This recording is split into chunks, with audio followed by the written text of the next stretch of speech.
લોકો એમ કહેતા હોય હજી ભાવ થતો નથી એટલે સેવા પધરાવી નથી. જ્યારે મનમાં આમ ભાવ થશે ને પછી ઠાકોરજી પધરાવીશ. હવે આખી જિંદગી ભાવ ન થયો તો શું સેવા વગર રહેશો? ના. એક વાર આ તો એ જ વાત, મને તરતા આવડે ને તો જ સ્વિમિંગ પુલમાં કૂદું. અરે કૂદશો નહીં તો તરતા ક્યાંથી આવડશે? પહેલા કૂદવું પડે પછી તરતા આવડે. અને આપણે બધા એમ રાહ જોઈને બેઠા હોઈએ, ના હું તરતા શીખી જાઉં પછી જ પાણી નડું. કૂદશો તો તરતાય આવડી જશે. એમ સેવા કરવા લાગો, અભાવે પણ કરો, અને કરતા કરતા એક દિવસ ઠાકોરજી પ્રસન્ન થઈ ભાવનું દાન કરશે. હું અહીંયાથી કહું ભાવથી બોલો, ભાવથી સેવા કરો, તો ભાવ કોઈ વસ્તુ થોડી છે કે પકડીને કરવા લાગી. ભાવથી થતું નથી. કરો તો ભાવનું દાન એક દિવસ ઠાકોરજી કરશે. અભાવે પણ કરો. ભક્ત દ્રોહે ભક્તા ભાવે ભક્તેશ્ચાતિ ક્રમે કૃતે અશક્ય વા સુશક્ય વા સર્વથા શરણમ હરિ. કોઈ પણ રીતે શરણે જાઓ, રીતને પકડો પહેલા.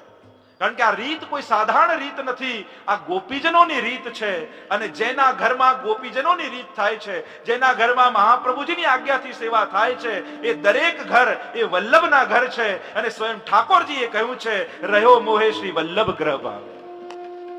જેના ઘરમાં મહાપ્રભુજીની રીતથી સેવા થાય ત્યાં ઠાકોરજીને નિશ્ચિત આનંદ આવે છે. ભલે પ્રેમ ન હોય પણ રીત પણ જો મહાપ્રભુજીની પકડી રાખશો, ભલે થોડી સેવા કરો પણ મહાપ્રભુજીએ આજ્ઞા કરી એ અનુસાર સેવા કરો. ઘણા પેલા ફ્રોક જેવા વાઘા લઈ આવે, અરે શ્રીનાથજી થી લાવ્યા છીએ. કે શ્રીનાથજીમાં બધું પુષ્ટિ માર્ગી વસ્તુ મળે કે જરૂરી નથી. પુષ્ટિ માર્ગી વસ્તુ આપણે ગોતીને લાવવા. બજારમાં તો બધું મળતું હોય. પ્રભુને અનુકૂળ આવે એવા વાઘા વસ્તુ, જે આપણી પ્રણાલિકા છે, જે આપણી રીત છે. અને મહાપ્રભુજીની રીતથી જે સેવા કરે છે એના ઘરમાં ઠાકોરજીને ખૂબ આનંદ આવે છે. અને એ રીતથી સેવા કરશો તો એક દિવસ જરૂર ઠાકોરજી ભાવનું દાન કરશે. તો પરમ પુનીત પ્રીત કી રીત સબ જાન કે દ્રઢ કર ચરણ જુગહાવે. ગ્રહીએ પ્રીત બંધી શ્રી વલ્લભ પદ સો ઓર નમન में આવે હો. દ્રઢ કરીને ચરણ પકડ્યા એનું પ્રમાણ શું? ચિત્તમાં બીજા માટે વૈરાગ્ય થઈ જાય. એ જ અનન્ય અનુરાગ. વિરોધ નહીં, વૈરાગ્ય. વિરોધ એ તો અજ્ઞાનતાનું પ્રમાણ છે, અને વૈરાગ્ય એ અનુરાગને કારણે ઉત્પન્ન થયેલું છે. ક્યાંક એટલો પ્રેમ પ્રગટ થવો કે બીજી જગ્યાએથી વૈરાગ્ય ઉત્પન્ન થાય. એ જ અનન્યતા છે. આપણે વિરોધ કરવા જઈએ છીએ કોઈ વસ્તુનો. વિરોધ કરવાથી કાંઈ થતું નથી, એ તો બંધન કરે છે. કોઈનો વિરોધ ન થાય, પણ અનુરાગ એટલો ઉત્પન્ન કરો કે અન્યથી વૈરાગ્ય થઈ જાય. તો શ્રી યમુનાજીના ચરણને દ્રઢઈને ચરણ કેરો ભરોસુદાસજી જેમ મહાપ્રભુના ચરણ પકડ્યા એમ કહ્યું, દ્રઢ કર ચરણ કમલ ચૂક રહીએ. એ રીતે યમુનાજીના ચરણ પણ પકડી લો તો તમારા સઘળા કાર્યો સિદ્ધ થઈ જશે. ચિત સ્વામી ગિરધરન શ્રી વિઠ્ઠલ એસી નિધિ છાડી અબ કહા જો જઈએ. અને ચિત સ્વામી કહે છે કે આવી નિધિ છાડીને હવે ક્યાં જઈએ? એમ કહેતા આ પદને વિરામ આપ્યો. આગળ ચતુર્ભુજદાસજીના પદ આવ્યા. ચતુર્ભુજદાસજી કુંભનદાસજીના પુત્ર. એકવાર ઠાકોરજી કુંભનદાસજીને માખણ ચોરી કરવા માટે લઈ ગયા. કોઈ ગોપીના ઘરે જઈને શ્રીનાથજી બાબા કુંભનદાસને ઘોડો બનાવી એના ઉપર ચડીને માખણ ચોરતા હતા. એટલામાં ઠાકોરજીનું પીતાંબર સરક્યું તો બે હાથ માખણમાં છે. ઠાકોરજી બીજા બે હાથ પ્રગટ કર્યા, હસ્ત પ્રગટ કર્યા અને બે હાથથી પીતાંબર ઓઢી લીધું. આમ ચતુર્ભુજ રૂપે કુંભનદાસજીને દર્શન થયા ઠાકોરજીના. અને જ્યાં ઘરે પાછા આવ્યા કુંભનદાસ, એટલામાં વધાઈ મળી કે તમારે ત્યાં પુત્રનો જન્મ થયો છે. અને આજે ઠાકોરજીએ ચતુર્ભુજ સ્વરૂપે દર્શન આપ્યા એટલે કહ્યું, આજ મેરે પુત્ર કો નામ મેં ચતુર્ભુજ દાસ રખુંગા. કારણ કે આજે એમને દર્શન થયા ચતુર્ભુજ રૂપે પ્રભુના. અને આ ચતુર્ભુજ દાસ પર તો ઠાકોરજીની એવી કૃપા, પ્રભુ જેની હાંસી કરે એવું જ ભાવનું દાન ચતુર્ભુજ દાસને થયું. ખટ ઋતુનો અનુભવ ચતુર્ભુજ દાસજીને થયો છે. चतुर्भुज दास ने एक बार आज्ञा करी ठाकुर जी मां गुसाई जी, जाओ गिरिराज जी की तरेटी में जाकर पुष्प लेकर आओ और रामदास जी को यहां भेजो. ચતુર્દાસજી રામદાસજીને મોકલ્યા અને પોતે ફૂલ ચૂંટવા માટે ગયા ગિરિરાજજીની તરેટીમાં. ફૂલ ચૂંટતા ચૂંટતા ભૂલથી ગિરિરાજજીની કંદરામાં પ્રવેશ કરી લીધો. જ્યાં ગિરિરાજજીની કંદરામાં પ્રવેશ કર્યો અને ભીતર જતા ગયા ત્યાં જ સિંહાસન પર યુગલ સ્વરૂપ બિરાજેલા દર્શન થયા અને જોતા જ અવાક બની ગયા. ચતુર્દાસ દંડવત કર્યા. ઠાકોરજી પ્રસન્ન થઈને બોલ્યા, અરે ચતુર્દાસ, तुम यहाँ कहां सो ये समय में आए? चतुर्बुद्धदास डर के बोले, अरे प्रभु, गुसाई जी प्रभु चरण ने फूल लेवे भेजो थो और फूल छूटते छूटते मैं अंदर प्रवेश कर गयो, क्षमा करो प्रभु। અને આવું ભોળું ભોળું બોલે ચતુર્બુદ્ધદાસ, ઠાકોરજીને બહુ આનંદ થયો જોઈને। કહ્યું, ચતુર્બુદ્ધદાસ, हम तुम पर बड़े प्रसन्न भय हैं, કશું માંગો। ચતુર્બુદ્ધદાસને જ્યારે માંગવાનું કહ્યું ત્યારે ચતુર્બુદ્ધદાસે બહુ સુંદર માંગ્યું, બહુ સુંદર પ્રશ્ન ઠાકોરજી આગળ મૂક્યો। કહ્યું કે પ્રભુ, आप कह रहे हो मांगो, तो मांगवे में यही मांगू कि प्रभु इतनो कहो कि आ जीवने भगवद लीलाना दर्शन प्रगट केम थाय। आ भूतलना कलयुगना जीवने ठाकुरजीनी लीलाना दर्शन क्यारे थाय। त्यारे ठाकुरजीए कहूं, देखो चतुर्बुद्धदास, हमने सट संपत्ति जगत में प्रगट की है। 6 संपत्ति 6 वस्तु प्रगट करी छे आ भूतल पर, અને જ્યાં 6 નો આશ્રય કરે એને હું અલૌકિક સખીનો દેહ આપું છું, અને એનો અલૌકિક સખી દેહ એને મળે અને એ દેહથી મારી પાસે આવે ત્યારે એને હું સ્વામીજીની સેવામાં રાખું છું। અને સ્વામીજીની સેવામાં એ દાસી બનીને સ્વામીજીની સેવા કરે અને ત્યારે હું એના પર પ્રસન્ન થાઉં અને એને નિત્ય લીલાનો પ્રગટ અનુભવ કરાવું। તો આ 6 વસ્તુનો જે આશ્રય કરશે એને પ્રગટ લીલાના દર્શન થશે। અને ઠાકોરજી આ 6 વસ્તુ ગણાવતા કહ્યું, પહેલી સંપત્તિ છે મારું પુષ્ટાવેલું સ્વરૂપ। મારું પુષ્ટાવેલું સ્વરૂપ જ્યાં બિરાજતું હશે ને એની ભાવથી સેવા કરશે એને આ સુખનો અનુભવ થશે। બીજી સંપત્તિ છે શ્રી યમને મહારાણી, શ્રી યમુનાજીનો જે આશ્રય કરશે એને આનો અનુભવ થશે। ત્રીજી સંપત્તિ શ્રી વલ્લભકુલ, આ વલ્લભના પરિવારનો જે આશ્રય કરશે એને પ્રગટ લીલાના દર્શન થશે। ચોથી સંપત્તિ કહ્યું શ્રીમદ ભાગવતજી, શ્રીમદ ભાગવતજી મેરો સ્વરૂપ है, જે ભાગવતજીનો આશ્રય કરશે એને આ લીલાના દર્શન થશે। પાંચમી સંપત્તિ કહી શ્રી ગિરિરાજ બાવા, શ્રી ગિરિરાજજીનો જે આશ્રય કરશે, ગિરિરાજજીમાં સઘળી લીલાઓ છે અને ગિરિરાજજીની કૃપાથી સઘળી લીલાના અનુભવ થશે। અને છઠ્ઠી સંપત્તિ કહી શ્રી વ્રજમંડલ, આ વ્રજમંડલનો જે આશ્રય કરશે, વ્રજમાં અવિરત નિત્ય લીલા થઈ રહી છે અને વ્રજમંડલનો આશ્રય કરવાથી આ અનુભવ થશે। આમ ચતુર્બુદ્ધદાસ પર આવી કૃપા થઈ, યમુનાજીના આવા અલૌકિક કૃપા થઈ, ગુસાઈજીની એવી કૃપા ચતુર્બુદ્ધદાસ પર હતી કે જ્યારે ચતુર્બુદ્ધદાસને સમાચાર મળ્યા, જ્યારે ગિરધરજીને ત્યાં પધાર્યા શ્રીનાથજી સતઘરામાં, ગોવર્ધનવાસી સાંવરે લાલ તુમ બિન રહ્યો ન જાય, અદ્ભુત પદ ગાયું ચતુર્બુદ્ધદાસ। અને જ્યારે ગુસાઈજી સધે ગિરિકંદરામાં પધારી ગયા અને સમાચાર મળ્યા કે ગુસાઈજી ભૂતલ પરથી નિત્ય લીલામાં પધાર્યા, ત્યારે રડતા રડતા તાપ કરી ચતુર્બુદ્ધદાસજીએ પણ પોતાના દેહનો ત્યાગ કર્યો। ગુસાઈજીની એવી કૃપા ચતુર્બુદ્ધદાસ પર હતી, શ્રી યમુનાજીના પ્રગટ અનુભવ એમને હતા અને એટલે યમુનાજીનો અનુભવ કરી ચતુર્બુદ્ધદાસે ગાયું, ચિત્ત में श्री यमुना निष्दिन जू राखो, भक्त के वश कृपा करत है सर्वदा, ऐसो यमुना जी को है जू साखो। चित्त में श्री यमुना निष्दिन जू राखो, आ यमुनाजीने चित्तમાં રાખો। ઠાકોરજી માખન ચોરી લીલા કરી વ્રજભક્તોના ચિત્ત ચોરવા જતા, વ્રજાંગનાઓના ચિત્ત ચોરી લીલા છે તો પ્રસિદ્ધ કથા છે।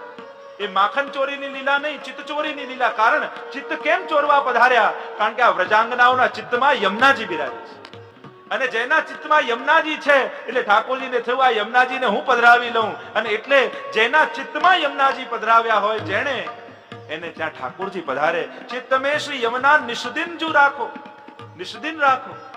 ચિત્તમાં જે યમુનાજી પધરાવે ઠાકોરજી એ જીવને ગોતતા પધારે। ચિત્તમાં યમુનાજી, કારણ ચિત્ત હંમેશા ચિંતા કરતું હોય છે। ચિત્તનો સ્વભાવ છે ચિંતા કરવી, સ્વાભાવિક। જેમ હાથનો પકડવું, આંખનો સ્વભાવ છે જોવું, કાનનો સ્વભાવ છે સાંભળવું, જીભનો સ્વભાવ છે સ્વાદ લેવો, એમ ચિત્તનો સ્વભાવ છે ચિંતન કરવું। ચિંતન જોઈએ, ચિંતા નહીં, પણ ચિંતા થવી સ્વાભાવિક છે। મહાપુરોહિતો કહે, ચિત્તોદ્વેગમ વિધાયાપી હરિયજ્જત કરિષ્યતિ, તથૈવ તસ્ય લીલેતિ મત્વા ચિંતામૃતમ તજેત। આ બધી પ્રભુની લીલા છે। ચિત્ત ઉદ્વેગ થાય છે એ પણ ક્યાંક પ્રભુની લીલા છે। ચિત્તમાં યમુનાજીને પધરાવો। શ્રી મહાપ્રભુજી તો આજ્ઞા કરે છે, સેવા શું છે? ચેતસ્તત પ્રવણમ સેવા। આ ચિત્ત પ્રભુમાં પરોવાવું એનું નામ સેવા। બાકી બધું તો સેવાનું પ્રગટીકરણ છે। હૃદય જે સેવાનો ભાવ જાગ્યો એનો પ્રગટીકરણ અષ્ટયામ સેવા। પણ સાચી સેવા કઈ કઈ? મહાપ્રભુજી સેવાની વ્યાખ્યા જે કઈ, ચેતસ્તત પ્રવણમ। આજે ચિત્ત પ્રભુમાં પરોવાય. તો આ ચિત્તને કોણ પ્રભુમાં પરોશે? કે ચિત્તમે શ્રી યમુના નિસ્દિંજુ રાખો. જેના ચિત્તમાં યમુનાજી બિરાજતા હશે અને યમુનાજી જ્યાં ઠાકોરજીને જોશે ત્યાં ઠાકોરજી તરફ દોડવા લાગશે. ચિત્ત પર સવાર યમુનાજીને કરાવી દો. આ ચિત્તની લગામ યમુનાજીના હાથમાં આપી દો. કારણ કે યમુનાજીનો સ્વાભાવિક સ્વભાવ છે જ્યાં ઠાકોરજીને જુએ તો ઠાકોરજી તરફ ગતિ કરવા લાગે. તો ચિત્તમાં યમુનાજી હશે તો મન લગાડવું નહીં પડે. ચિત્ત આપમેળે ઠાકોરજી તરફ ભાગશે. ચિત્ત જવા લાગશે. આપણી તકલીફ એ છે કે જ્યાં બુદ્ધિ લગાડવી જોઈએ ત્યાં મન લગાડી દઈએ છીએ, જ્યાં મન લગાડવું જોઈએ ત્યાં બુદ્ધિ લગાડીએ છીએ. દુકાન ચલાવવા માટે ભગવાને બુદ્ધિ આપી છે અને ભક્તિ કરવા માટે ભગવાને ચિત્ત આપ્યું, મન આપ્યું. આપણી તકલીફ એ થઈ જાય છે, ભગવાન માટે આપ્યું હતું એ દુકાનમાં લગાડ્યું અને જે દુકાન માટે આપ્યું હતું એ ભગવાનમાં લગાડવા છે. આમ કરવું જોઈએ, ભગવાન આવા છે, ભગવાન આમ થાય છે, આમ શણગાર થાય, આમ ધારીજી આમ આવે. બધી બુદ્ધિ ભગવાનમાં લગાડી અને ચિત્ત દુકાનમાં લગાડી. અરે ચિત્ત પ્રભુએ પોતાના માટે આપ્યું છે અને સંસાર ચલાવવા માટે બુદ્ધિ આપી છે. પ્રભુ કહે છે બુદ્ધિ એટલા માટે જ આપી છે કે આ બુદ્ધિ દ્વારા સંસારમાંથી રસ્તો શોધ અને આ હૃદયને ભગવાનમાં સમર્પિત કરી. આ જ ઉપયોગ છે. મય્યેવ મન આદત્સ્વ મયી બુદ્ધિમ નિવેશય. મને સમર્પિત કર, કારણ કે જો મને સમર્પિત કરીશ તો આનો સાચો ઉપયોગ થશે. ચિત્ત મે શ્રી યમુના નિષદિનજુ રાખો. શ્રી યમુનાજીને ચિત્તમાં રાખશો તો આપમેળે ચિત્ત ભગવાન તરફ જશે. અને એટલે કહ્યું ભક્ત કે વશ કૃપા કરત હૈ સર્વદા, એસો શ્રી યમુનાજી કો હૈ જો સાખો. ભક્ત કે વશ કૃપા કરત હૈ સર્વદા.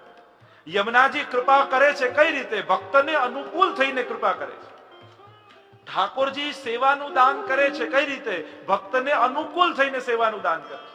આપણે પ્રભુને અનુકૂળ નથી થતા, પણ સેવા લેવા માટે ઠાકોરજી આપણને અનુકૂળ થઈને આવે છે. એમ યમુનાજી કૃપા કરે છે ભક્તને અનુકૂળ થઈને. ભક્તનો જે ભાવ હોય, ઘણીવાર લૌકિક કામનાથી આપણે યમુનાજીની શરણમાં જઈએ. હવે ભક્તિ સકામ હતી પણ સકામ થઈને પણ ગયા અને યમુનાજીએ એવી કૃપા કરી, યમુનાજીના કાંઠે જતા જ એવો ભાવ થયો કે માંગવાની ઈચ્છા જ સમાપ્ત કરી દીધી યમુનાજી. એમ થયું અરે યમુનાજી તો આટલું મહાન દાન કરનારી છે, સ્વયં ભગવાન આપનારી છે. કુંભનદાસજીના પ્રસંગમાં આવે છે ને, પત્ની સાથે જયારે મહાપ્રભુજીની શરણે ગયા, બ્રહ્મ સમજ લીધું, મહાપ્રભુજી કહ્યું કશું માંગો, અને પત્નીએ કહ્યું કે મારે પુત્ર નથી, પુત્ર આપ. મહાપ્રભુજીએ કહ્યું 1 નહીં 7 પુત્ર થશે. બહાર આવ્યા ત્યારે કુંભનદાસજીએ કહ્યું અરે તે આમની પાસે ભગવાન માંગ્યા હોત તો પ્રભુ આપી દે, તે કઈ નહીં ને પુત્ર માંગ્યા. મહાન પાસે તુચ્છ માંગવું એ પણ મૂર્ખતા છે. જે મહાન છે, જે ભગવાન આપવા માટે સમર્થ છે, જે પ્રભુ આપવા માટે સમર્થ છે, એની પાસે લૌકિક માંગવું એ પણ મૂર્ખતા છે. તો ભક્ત કે વશ કૃપા કરત હૈ સર્વદા. ભક્તને વશ થઈને કૃપા કરે. એસો યમુનાજી કો હૈ જો સાખો. એવો શાખ છે. યમુનાષ્ટકમાં પણ કહ્યું ને મહાપ્રભુએ, તવ ચરિત્ર મત્યદ્ભુતમ. શ્રી ઠાકોરજીનું ચરિત્ર અદ્ભુત છે અને યમુનાજીનું ચરિત્ર પણ અદ્ભુત છે. તો અદ્ભુત ચરિત્ર એટલે શું? તો ટીકામાં સુંદર આચાર્યો સમજાવતા કહ્યું અસાધનમ સાધનમ કરોતિ ઇતિ અદ્ભુતમ. આ પ્રભુની અને યમુનાજીની અદ્ભુતતા શું છે કે અસાધનને સાધન માનવું એ અદ્ભુતતા છે. અસાધનને સાધન એટલે કહ્યું કામમ ક્રોધમ ભયમ સ્નેહમ ઐક્યમ સરોદમ એવ ચ નિત્યમ હરૌ વિદતો યાંતિ તન્મયતામ હિતે. પંચાધ્યાયમાં જ્યારે પરીક્ષિતે પ્રશ્ન કર્યો સુખદેવજીને કે આ ગોપીઓ કામ ભાવથી ભગવાન તરફ ભાગી તોય ભગવાને કૃપા કેમ કરી? ત્યારે સુખદેવજીએ કહ્યું અરે ભાગી તો ભગવાન તરફ છે ને, અને ભગવાન તરફ કોઈ પણ ભાવથી જાઓ એ તો કૃપા જ કરે છે. કામમ ક્રોધમ ભયમ સ્નેહમ ઐક્યમ સૌરદમેવ ચ. ભયથી, ક્રોધથી, સ્વાર્થથી, સૌરદથી કોઈ પણ રીતે ભગવાનની શરણે જાઓ તો એ તો કૃપા જ કરે છે. અને આજ છે ભગવાનનું અસાધનમ સાધનમ કરો. જેમ શિશુપાલ ક્રોધથી ગયો ભગવાન પાસે, 100 ગાળ ભગવાનને આપી અને ભગવાને વિચાર કર્યો અરે શિશુપાલ તે મને 100 વાર યાદ કર્યો, લાવ તારો ઉદ્ધાર કરી દો. આ છે અસાધનમ સાધનમ કરોતી. આપણે ક્યાંય વાંચ્યું કે ગાળ બોલવાથી ભગવાન કૃપા કરે? ક્યારે એવું કોઈ ગ્રંથમાં વાંચ્યું? ના. તો અપશબ્દો બોલવા એ કોઈ સાધન નથી, પણ ભગવાન એને સાધન માની જીવ પર કૃપા કરે. આજ યમુનાજીની અદ્ભુતતા, આજ ઠાકોરજીની અદ્ભુતતા. કંસ જોડાયો ઠાકોરજી જોડે ભયથી, હમણાં કૃષ્ણ આવશે, હમણાં કૃષ્ણ આવશે. સ્ત્રીમાં, સિપાહીઓમાં, નોકરોમાં બધે કૃષ્ણ દેખાવા લાગ્યા. એવો ભય લાગ્યો. અને ઠાકોરજીએ વિચાર કર્યો, અરે કંસ, તને તો સર્વાત્મ ભાવ થઈ ગયો, તને તો બધે હું દેખાઉં છું. અને ભગવાને એના પર કૃપા કરી એનો વધ કરી. તો હવે ક્યાંય લખ્યું છે કે ભય કરવાથી ભગવાન રીઝે? ના, ભય એ સાધન નથી, છતાંય પ્રભુ એને સાધન બનાવી લે. એ જ યમુનાજીની ઠાકોરજીની અદ્ભુતતા. અજાણે અધર્મી નાહી ગયો, જલ જોઈને નહાવા પડ્યો હતો, પણ યમુનાજીને વિચાર કરે, અરે તું તો મારા સ્નાન કરવા માટે આવ્યો છે, અને એની યમયાતના યમુનાજી દૂર કરી દે. આ છે યમુનાજીની અદ્ભુતતા. તવ ચરિત્રમ અત્યદ્ભુતમ, અતિ અદ્ભુતમ. અસાધનમ સાધનમ કરોતિ ઇતિ અદ્ભુતમ. જે સાધન ન હોય શાસ્ત્રોમાં, છતાં એને સાધન બનાવી જીવ પર કૃપા કરે. તો આમ ऐसो श्री यमुना जी को है जो साखो, जा मुक्ते श्री यमुने यह नाम उच्चरे, संग कीजे अब जाए ताको. આ ભગવદીઓએ જેને પુષ્ટિ ભક્તિમાં ચાલવું છે, એને સંગ કોનો કરવો? એમ તો કહ્યું, સંગ સર્વાત્મના તાજ્યમ તચ્ચે તક્તુમ ન શક્યતે સ સદભિ સહ કર્તવ્ય સંગ સંગસ્ય ભેષજમ. પંચશ્લોકીમાં મહાપ્રભુજી આજ્ઞા કરે કે શાસ્ત્રોએ કહ્યું કે સંગ છોડવો જોઈએ, પણ નથી છૂટતો તો શું કરવું? સત્સંગ કરો. સંગ સંગસ્ય ભેષજમ. સત્સંગ જ દુસ્સંગ છોડાવશે. એમ નહીં બેસી જાઉં કે દુસ્સંગ છે એટલે હવે કોઈનો સંગ નથી કરવો, તો પતન થાય. સંગ તો જોઈએ જ છે માણસ. દુસ્સંગ છોડવા માટે સત્સંગ જોઈએ. કારણ કે દુસ્સંગ કરશો તો પાપમાંથી અભાવ જતો રહેશે. એમ થાય, કોઈ વ્યસન વાળો હોય અને વ્યસન કરતો, એની જોડે તમે 10 દિવસ રહો એટલે વ્યસનમાંથી તમને દોષ બુદ્ધિ નીકળી જાય.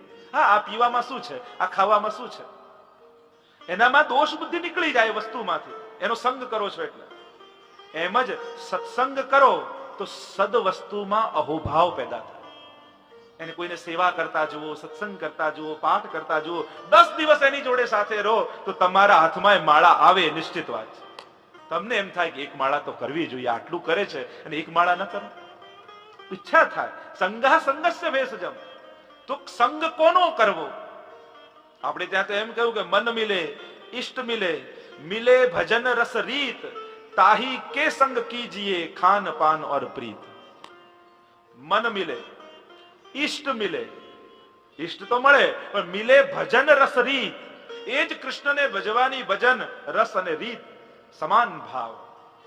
और ताही के संग कीजिए खान पान और प्रीत.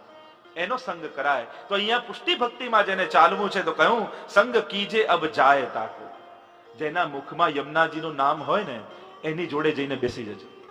તમે આવ્યા હો હવેલીમાં, બધા કોઈ બેસીને કંઈ કરતું હોય, બેઠા હોય, વાત કરતા હોય, તમને એમ થાય કોની બાજુમાં જઈને બેસું કે ત્યાંથી મને ઠાકોરજીમાં વધારે ભાવ થાય.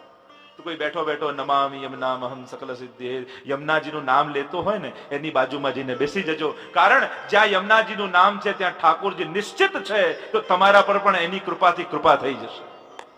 પેલું કહેવાય ને કે સિતારના તાર છેડો, કહેવાય અને રૂમમાં જેટલા પણ તાર પેલા સિતાર પડ્યા હોય, તાનપુરા હો, એકના તાર છેડો તો બધાના રણકવા માંડે. તો જેના યમુનાજીના ભાવના તાર રણકી રહ્યા હોય, એની બાજુમાં જઈને બેસશો તો તમારું હૃદય રણકવા માંડશે. તમારા પર પણ શ્રી યમુનાજીની મહા ઠાકોરજીની કૃપા થઈ જશે. ચતુર્ભુજ દાસ અબ કહત હૈ સબન સો, તાતે શ્રી યમને યમને જો ભાખો. અને ચતુર્ભુજ દાસ કહે છે, આવા કૃપાળુ શ્રી યમુનાજી છે. શ્રી યમુનાજીનું નામ એ સ્વરૂપાત્મક છે. ગઈકાલે પદ જોયું ને કહ્યું, તજો સાધન ભજો શ્રી યમુના. સર્વે સાધનો છોડી કેવલ યમુનાજીનો આશ્રય કરવાનું કહ્યું. કારણ કે સાધન કરતા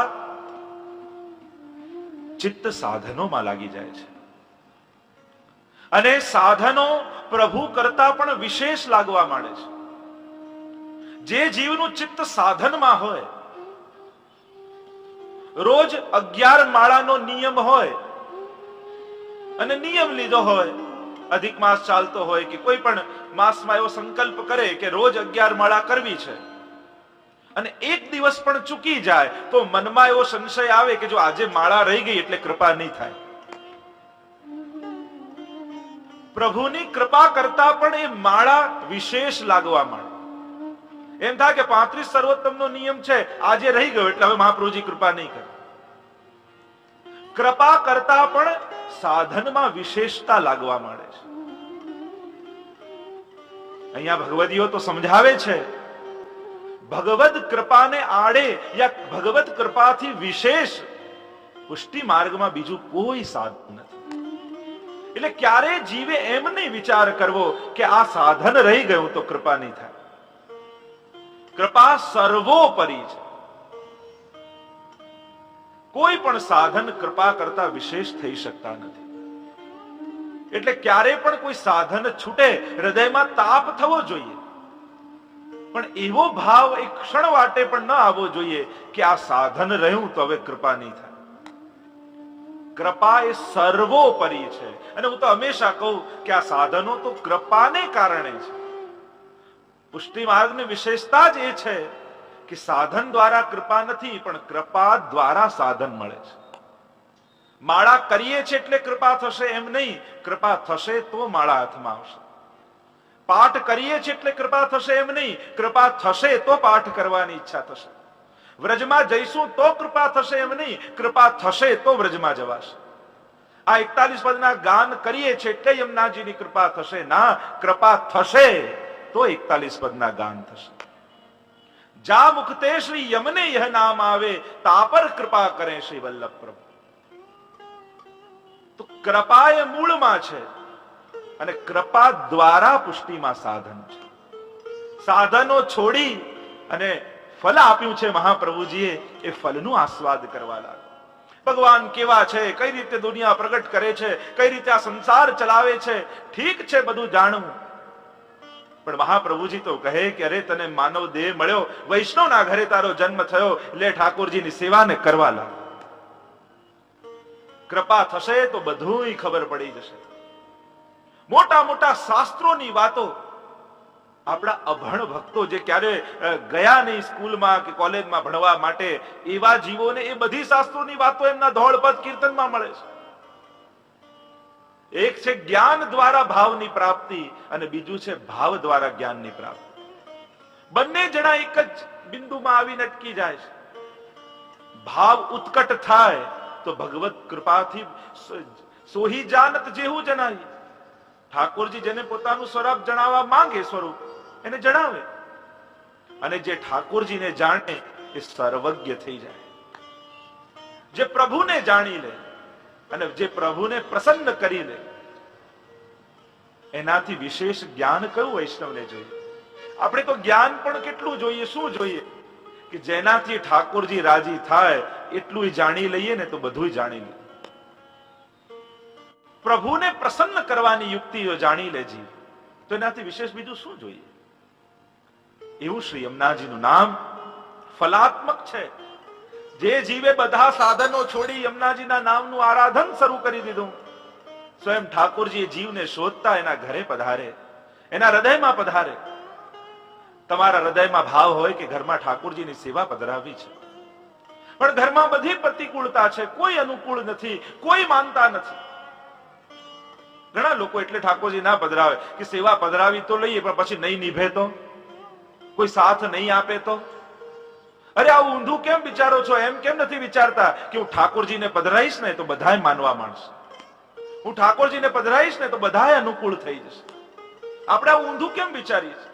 ખાતા પહેલા વિચારીએ ખાઈ તો જાઉં પણ નહીં પચે તો, લગ્ન કરતા પહેલા વિચાર કર્યો કે નહીં બને તો, કરી લઈએ છે તો બની જાય છે.